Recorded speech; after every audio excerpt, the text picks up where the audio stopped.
नमस्कार, स्वागत है आपका आपके अपने YouTube चैनल सुखी भवा में।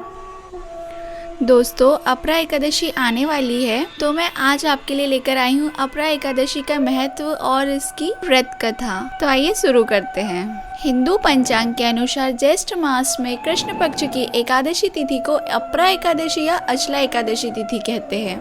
इस दिन भगवान विष्णु की विशेष पूजा की जाती है। अपरा एकादशी के दिन अनजाने में हुई गलतियों और पापों को नष्ट करने के लिए भगवान विष्णु की पूजा की जाती है। कहा जाता है कि इस एकादशी का व्रत करने से मनुष्य के जीवन के सभी संकट दूर हो जाते हैं और मोक्ष की प्राप्ति होती है। इस दिन भगवान विष्णु यंत्र की पूजा करना चाहिए और दिन भर व्रत रहना चाहिए।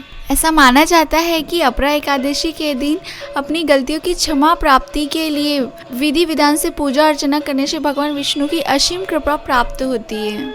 इस दिन श्रद्धालुओं को सुबह सूर्योदय से पूर्व उठना चाहिए और नित्य कर्मों से निवृत्त होकर भगवान विष्णु का ध्यान करना चाहिए और विष्णु सहस्त्र नाम का पाठ करना चाहिए।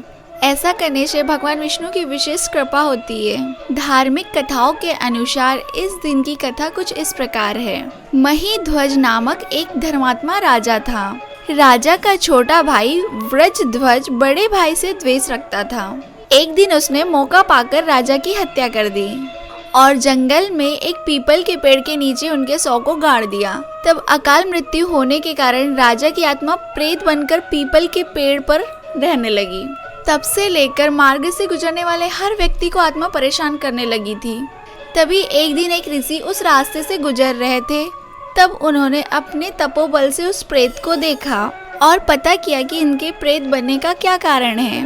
तब ऋषि ने पीपल के पेड़ से राजा की प्रेतात्मा को नीचे उतारा और परलोक विद्या का उपदेश दिया और कहा कि अगर तुम्हें इस योनि से मुक्ति पाना है तो तुम्हें अपरा एकादशी का व्रत करना होगा। तब राजा ने पूरे विधि विधान से अपरा एकादशी का व्रत किया और द्वादशी के दिन व्रत पूरा होने पर व्रत का पुण्य प्रेत को दे दिया और एकादशी का व्रत पुण्य प्राप्त करके राजा प्रेत योनि से मुक्त हो गए। इसके लिए राजा ने ऋषि धौम्य को सप्रेम धन्यवाद दिया और भगवान विष्णु के धाम बैकुंठ लोक चले गए और इस प्रकार राजा महीध्वज को प्रेत से मुक्ति मिली और तभी से यह कथा प्रचलित हो गई।